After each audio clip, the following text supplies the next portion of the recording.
As the first voting contests of the Democratic primary rapidly approach, it appears Senator Bernie Sanders is leading with a healthy margin among college students. That is according to the latest polling by College Pulse and Chegg. He's trailed by Elizabeth Warren, Andrew Yang, and Joe Biden. So joining us via Skype to expand on the latest polling, what it all means, Terren Klein. He's CEO of College Pulse. Terren, it's great to see you. Welcome back to Rising. Great to be here. Thanks for having me. Absolutely. Terren, you've got, something particularly interesting to us, which is that you have an Iowa-specific poll. Let's throw that up on the screen. We have Bernie Sanders at 35%, Elizabeth Warren at 29%, and Pete Buttigieg at 19%. What in particular sets Iowa apart from the national Democratic poll? Just break down some of the differences we're seeing between Iowa and the national party in particular.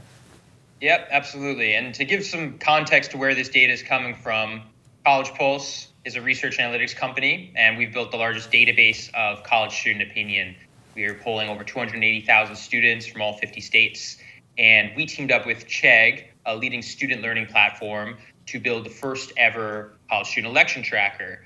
And this past week, we did something very exciting. We've been doing the national election polling tracking since March. And this past week, released our first poll specific to Iowa college students. So as you pointed out, and nationally, we have Bernie at 41%, reaching his highest level of support to date, and followed by Warren at 21%, which is a notable 10-point decline from where she was in October when she was in first place.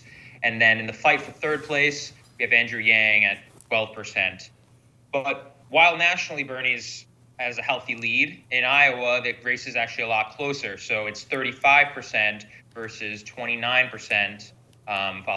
Warren is at 29% among Democratic and Democratic-leaning college students. Mm-hmm.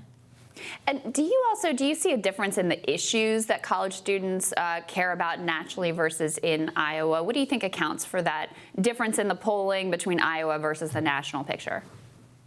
Yeah, so when we ask college students what issue is important to them in determining their vote, the number one issue by far is the environment. Overall, that's around 33%. And in Iowa, it trends roughly the same. It's still the top issue.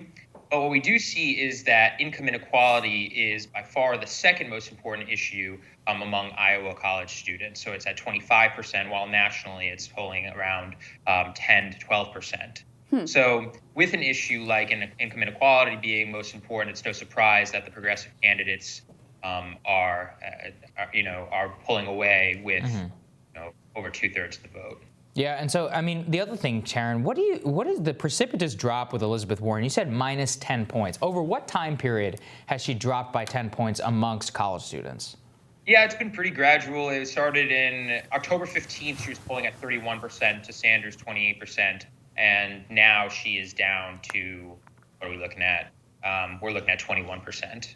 Wow. Yeah, that's kind of a bit of a drop. And you said, and you talk about this often, about how college students are they're more ideological than other voters. And I think that's important for people to understand. Income inequality, obviously. What are some of the other issues that are really animating? Right. So environment, income inequality are the top two.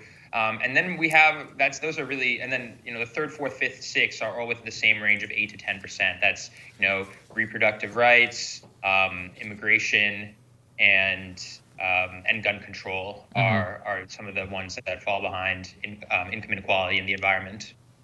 Pretty notable that you've got Andrew Yang nationally in third place among college students. He's obviously having an impact there. Speak to the trends over time for Mr. Yang as well. We talked about the trends with the top two.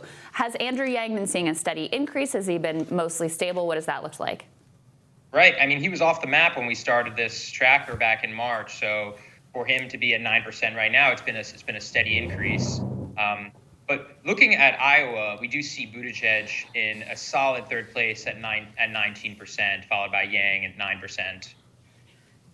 Yeah, that is an interesting thing in particular. I guess it does kind of represent what the Iowa demographic is in particular. And I think you can give us a sense of the likelihood of these people voting, Terren. That's something we always talk about. Everyone's like, oh, young people don't vote. Maybe give us some of the history from 2018 and then what the likelies are from what you're seeing for 2020. Yeah, no, young people don't vote. They're not an important demographic. If you're don't just clip that out. But if you're into numbers, that's it's clear that college students are a key demographic for whoever wants to win the national election. And I think that case is even stronger in Iowa. I mean, first, just to wrap our head around the size of this demographic, there are 250,000 college students from 2 and 4 year college and universities in Iowa, and 60% identify as Democrat. So in other words, 1 in every 6 voting eligible Democrat in Iowa is a college student. And also to put this in perspective, only 170,000 people participated in the 2006 Iowa Democratic Caucus. So when you're looking at the sheer quantity, we should give them the respect like we would any other demographic of that size and pay attention to them. And that was really the mission behind why Chegg and College Pulse teamed up to do this, is we thought that this was a demographic that was not sufficiently understood given how important they are. But as for the voter turnout question, right, I mean, the numbers that we have on hand is that the voter turnout for this demographic increased by more than any other age group between the 2014 and 2018 election, from 22% 2014 and 42% in 2018. So that's one thing to keep in mind, is that the notion that college students or youth in general don't vote is the data is trending in the opposite direction. And Terren, do we have any sense of how settled these voters are in their choices? Do you think there's still a lot of movement going on, or do you think people have more or less made their decisions? Well, we're going to be doing this on a monthly basis. So we're going to see next month, if you can look at the College Pulse Chegg election tracker and see how this is moving. And we're going to be doing this not only in Iowa, but in New Hampshire, all the early primary states. Yeah. And I think one other thing about voter turnout that I think is important to note is that how the format of the caucus might influence voter turnout among college students. I mean, I don't think the Democratic Party as a whole are unaware of how important this demographic is. They've chosen 22 of the caucus sites to be held on college campuses. The location of the last debate was at Drake University, town halls at Grinnell College. So I think when you're thinking about as a caucus, as not a traditional primary, as a type of voting format that requires communities to rally around a particular candidate, I think that plays very well into college students, and we can expect to see an outsized turnout from that demographic. Yeah. Well, Terren, thank you so much for giving us an update. Always great to talk to you.